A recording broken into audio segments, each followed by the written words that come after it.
বাজারের একটা খুব সুন্দর জিনিস আপনার খুব পছন্দ হলো, হয়তো সেই জিনিসটার মূল্য আপনার কাছে তখন হয়তো নেই, কিন্তু আপনার এতটাই পছন্দ হয়েছে যে সেটা ছাড়া আপনি তখন কিছু ভাবতেই পারছেন না। তাই আপনি তখন কি করলেন, আপনার যা ছিল কুড়িয়ে বাড়িয়ে জোগাড় করে এগুলোর কাছ থেকে চেয়ে টেয়ে সেই জিনিসটা কিনলেন।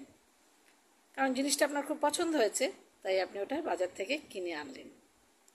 এবার যথারীতি সেই জিনিসটা আপনার কাছে যথেষ্ট মূল্যবান, তাই আপনি কিনে এনেছেন। যথারীতি আপনি বাড়িতে সেটাকে আনলেন, এনে রাখলেন সুন্দর একটা জায়গায়, ওটাকে সাজিয়ে গুছিয়ে রাখলেন। কিন্তু হঠাৎ করে আপনার এত কর্মব্যস্ত চলে এলো যে আপনি কর্মব্যস্তর মধ্যে ডুবে গেলেন, জিনিসটার প্রতি আর খেয়াল রাখতে পারলেন না। এক দুদিন বাদে আপনি হঠাৎ করেই জিনিসটাকে খেয়াল করে দেখলেন যে জিনিসটা অযত্নের ফলে অনেকটা নষ্ট হয়ে গেছে। তখন আপনি যদি উদাসীন মানুষ না হন এবং আপনি যদি সত্যি জিনিসটার মূল্যায়ন বোঝেন, তখন হয়তো আপনি ঝাঁপিয়ে পড়বেন সেই জিনিসটাকে পুনরায় আগের অবস্থায় ফিরিয়ে আনার জন্য। আপনার যথাসাধ্য চেষ্টা আপনি সেই জিনিসটাকে সেই জায়গায় সেইভাবে রাখার চেষ্টা করবেন। আপনার যত্ন, আপনার সব কিছু উজাড় করে দিয়ে সেটাকে ঠিক করে রাখার চেষ্টা করবেন। কিন্তু আপনি যদি মনে করেন যে ওটা আপনি জাস্ট আবেগে এবং তখন জেদে এবং কাউকে কিনতে দেবেন না কিংবা কাউকে ওটাকে নিতে দেবেন না মনে করে জিনিসটা আপনি নিয়েছেন, তাহলে আপনি ওটাকে সেই অবস্থাতেই রেখে দেবেন। কারণ আপনার কাছে সেই জিনিসটার মূল্যায়ন ফুরিয়ে গেছে।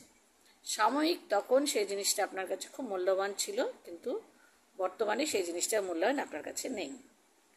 সেই জিনিসটা অবহেলায় পড়ে রইল, আস্তে আস্তে সেই জিনিসটা ধীরে ধীরে নষ্ট হয়ে গেল। ঠিক তেমনি আমরা আমাদের সম্পর্ককেই এইভাবেই নষ্ট করি।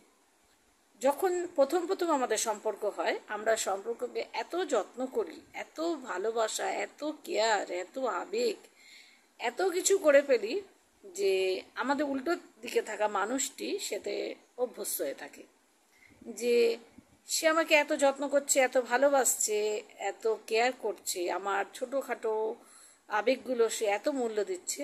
ভবিষ্যতে সে না জানে আমার সঙ্গে কত কত কত ভালোবাসাই না সে আমাকে দেবে আর কত যত্নই না করবে। যথারীতি এই আবেগে উল্টো দিকের মানুষটি সব কিছু ছেড়ে আপনার সঙ্গে বেরিয়ে আসে। কিন্তু আপনি তো উদাসীন, আপনি তো জিনিসটাকে অ্যাচিভ করার জন্য মেতেছিলেন, জিনিসটার যত্ন, জিনিসটাকে খেয়াল তা করার জন্য আপনি তো জিনিসটা নেননি।